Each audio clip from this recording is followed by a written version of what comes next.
আমার এখনও মনে আছে যেদিন আমাকে ঘুম থেকে ছেড়ে দেওয়া হয়, আজকে খোলামেলা বলছে এগুলো, আস্তে আস্তে সবই বলে দেবো ইনশাল্লাহ। যেদিন আমাকে ছাড়া হয়েছে ওই দিন আমাকে বলা হয়েছিল যে আমি যদি ঘুমিয়েও থাকি তবু আমাকে ঘুমের মধ্যেও মনিটর করার জন্য মানুষ থাকবে। রাস্তাঘাটে যাওয়া তো বহুত দূরের কথা, বয়ান দেওয়া তো বহুত দূরের কথা, মাহফিল করা তো বহুত দূরের কথা, দাওয়াতের কাজ করা বহুত দূরের কথা, মিম্বরে দাঁড়ানো বহুত দূরের কথা। তুমি আমাদের চোখের মধ্যে থাকবা যখন তুমি ঘুমের মধ্যে থাকবা। তো এটা আমরা তখন শিখেছি যে মানুষের প্রাইভেট লাইফ বলতে আর কিছু বাকি রাখে নাই তারা। আপনি ফোন নিয়ে যা করতেছেন এভরিথিং তারা মনিটর করতে পারে, এভরিথিং। কাকে মেসেজ করতেছেন, অনেক ভাই তখন আমার সাথে দেখা করতে আসলে আমরা ইগনোর করতাম তার ভালোর জন্যেই, বিকজ সে বিপদে পড়বে আমার সাথে দেখা করতে আসলে। এবং আপনি যেটা বলবেন সে বলার জায়গাটা আপনাকে দেওয়া হয় নাই, রাখা হয় নাই, আপনি ট্রিগারের সামনে আছেন। তো আল্লাহ পাকের সন্তুষ্টির জন্য কথা শুনেছি, অনেক সহ্য করেছি, মেনে নিয়েছি, গালি মন্দও খেয়েছি। আর এটাকে সুন্দর করে নাটক সাজানো হয়েছিল যে পারিবারিক কলহের কারণে আত্মগোপনে চলে গেছে। তো পারিবারিক কলহের কারণে আত্মগোপনে আমার সাথে আরও 4 জন কীভাবে গেল, আমার গাড়িও বা কীভাবে গেল। আর বাংলাদেশের গোয়েন্দা সংস্থার হেডকোয়ার্টারে আমার লাস্ট লোকেশন কিভাবে পাওয়া যায়, ম্যাপ কীভাবে ট্রেস হয়, মিডিয়া দিয়ে মানুষকে খাওয়ানো। এই কথাটা বলতে কি এখানে আসছি যে শুধুমাত্র টেকনোলজিক্যাল নিয়ন্ত্রণ ওদের কাছে আছে এমন না, ইভেন মিডিয়া দিয়ে তারা দিনকে রাত বানাইছে, রাতকে দিন বানাইছে, এখনও বানাচ্ছে রাইট নাও। এখন আপনারা এই মিডিয়াদেরকে খুব মাথায় তুলতেছেন। এখন কয়দিন আগে তারা ফ্যাসিস্টের পক্ষে ছিল, আজকে মনে করছেন সে আপনার দলে চলে আসছে। তাদের কোনো ধর্ম থাকে না, মিডিয়ার কোনো ধর্ম থাকে না, যেদিকে ফ্লো সেদিকে তারা যাবে। এবং যদি দেখেন আমরা এই গুটি কয়েক মানুষ কালকে বাংলাদেশে শরিয়া কায়েম করে ফেলতে পারি ইনশাআল্লাহ তাআলা, তারা আমাদেরকে বলবে আমরা ফ্রিডম ফাইটার।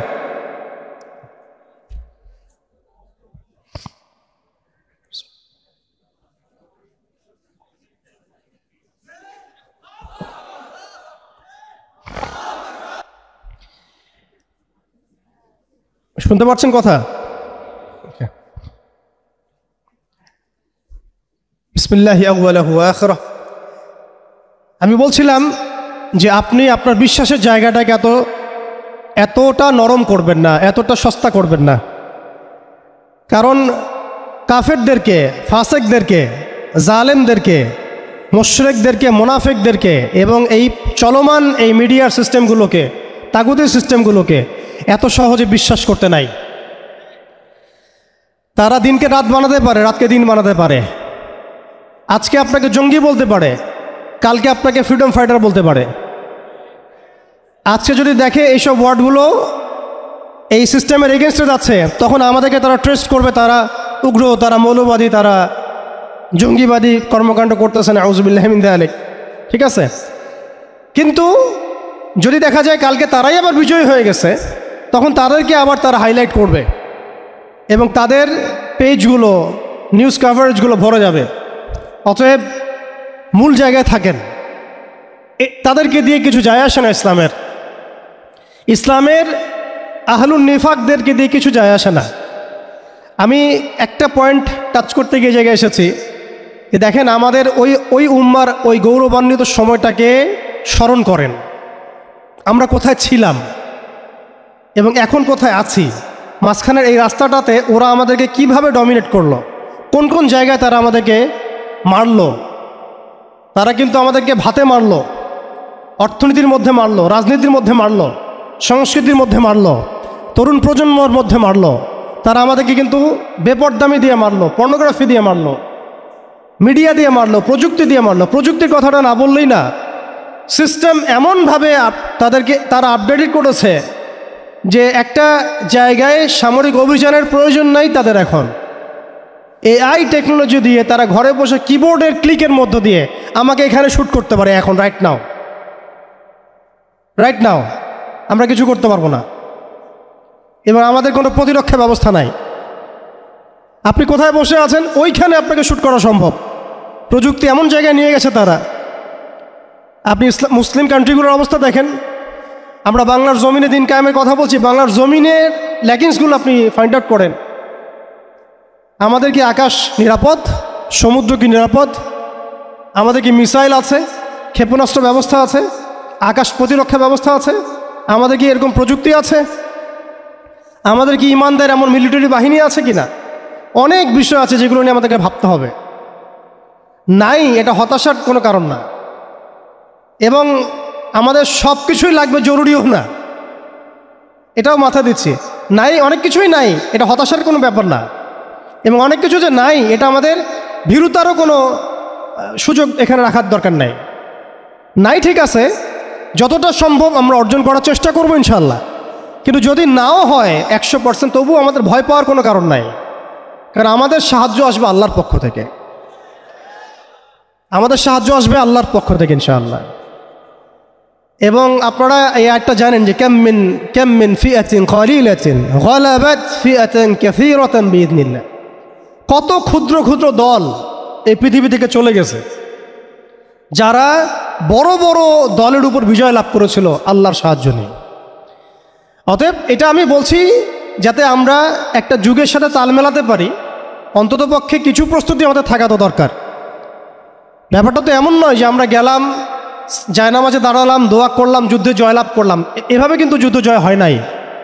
আপনারা বদরের যুদ্ধের ইতিহাস যদি পড়েন দেখবেন, নবী সাল্লাল্লাহু আলাইহি ওয়াসাল্লাম আগের রাত্রে গিয়েছেন, বৃষ্টি হয়েছে, জায়গা দখল করা হয়েছে, আমরা কূপ দখল করেছি যাতে পানি আমাদের কাছে থাকে, সৈন্য বিন্যাস করা হয়েছে, যতটা ট্যাকটিক নেওয়ার প্রয়োজন সব আমরা নিয়েছি। তারপরে দোয়া, সুবহানাল্লাহ, দোয়া হতে হতে হতে হতে কাঁধ থেকে চাদর পড়ে যাচ্ছে।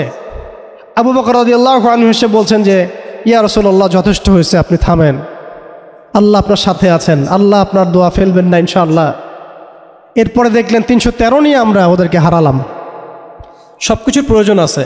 তো আমাদের অবস্থাটা এখন এমন একটা জায়গায় আছে যে ওই খিলাফা যাওয়ার পর থেকে উম্মাহ আজকে এই জায়গায় চলে আসছে। এটা একদিনে হয় নাই, 100 বছর লাগছে। এটা ভাই একদিনে হয় নাই, 100 বছর লাগছে। ওরা 100 বছর মেয়াদি প্ল্যান করেছিল, আরও বেশি প্ল্যান করেছে ওরা তো প্ল্যান করেছে পুরো প্যালেস্টাইনের এই হোলি ল্যান্ডটাই তারা দখল করবে। এটা ওদের প্ল্যান, এটা আমরা জানি।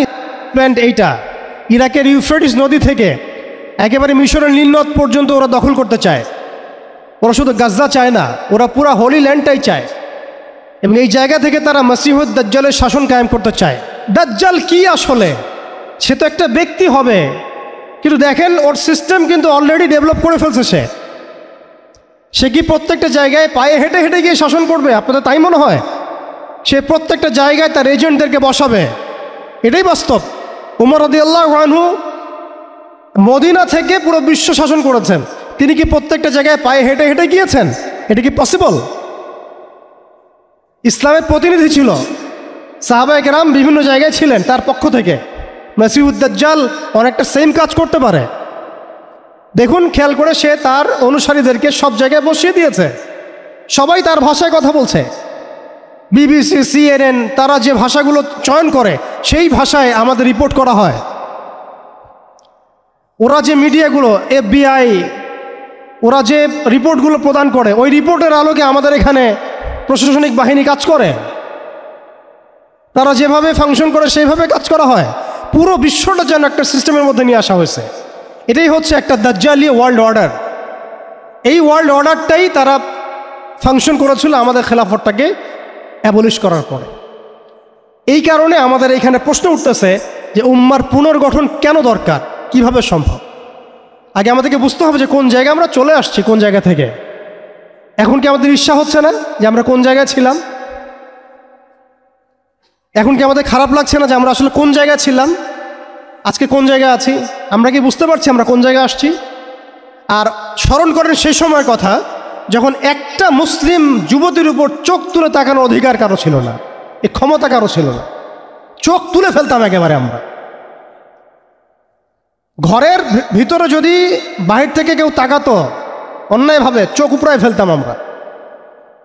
একটা মুসলিম রমণীর সম্ভ্রমহানি করা হয়েছিল এই সাবকন্টিনেন্টে, এই সিন্ধুতে, মনে আছে আপনাদের? তার সম্ভ্রমের জন্যে তার সম্ভ্রম বাঁচানোর জন্যে পুরা মুহাম্মদ বিন কাসিমের জাইশ আসছে। আপনি আমি কি চিন্তা করতে পারছি আমরা কোন জায়গায় ছিলাম? আজকে আপনি দেখলেন রেলে একটা মেয়ে যাচ্ছে ইন্ডিয়াতে, তার নিকাব খুলে ফেলা হলে কেউ কিছু করতে পারলো না। ওরা জোরে জোরে বলছে বল বল জয় শ্রীরাম বল, তারপর ছাড়বো না, আউযুবিল্লাহি মিন যালিক। বল জয় শ্রীরাম, তারপর ছাড়বো তোকে। বল মোদিজি কি জয়, তারপর ছাড়বো তোকে। চিন্তা করছেন আমরা কোন জায়গায় আসছি? আমাদের কি ভারতে মসজিদের অভাব আছে, মাদ্রাসার অভাব আছে? ভারতে কি মুসলমানদের সংখ্যার অভাব? তাহলে কেন এই জায়গায় আসলো? একটাই কারণ, রাজনৈতিক শক্তি না থাকলে উম্মার অবস্থাই হয়। একটা অঞ্চলে ইসলামী ইমারা শরিয়া কায়েম করার জন্যে 100% মানুষের 100% পরিপূর্ণ মুসলিম হওয়া শর্ত না, জি, বরং একটা অঞ্চলের মানুষের মধ্যে যদি মুসলিমে মানুষও একদম খালেস মুখলেস হয়, মুত্তাকি হয়, পরহেজগার হয়, ইমানদার হয়, একদম সিরাতের আদলের সব সুন্নাহগুলো মেনে চলে, ওই গুটি কয়েক মানুষের দ্বারা ইনশাআল্লাহ একটা বড় অঞ্চলে খেলাফা প্রতিষ্ঠা করা সম্ভব। আমি একটা এক্সাম্পল দিচ্ছি, আমি আমার আউট অফ হেডস কথা বলছি না। মদিনা রাষ্ট্র যখন কায়েম হয়েছে, আমাদের কি মনে হয় মদিনার 100% মানুষই মুসলিম হয়েছিল? কখনোই না। মদিনায় আনসার সাহাবী তারা মুসলিম ছিলেন, আওস ও খাজরাজ গোত্রের, হিজরত করে গিয়েছেন মুহাজির সাহাবীরা, এতটুকু ইসলাম, এতটুকু মুসলিম আমাদের।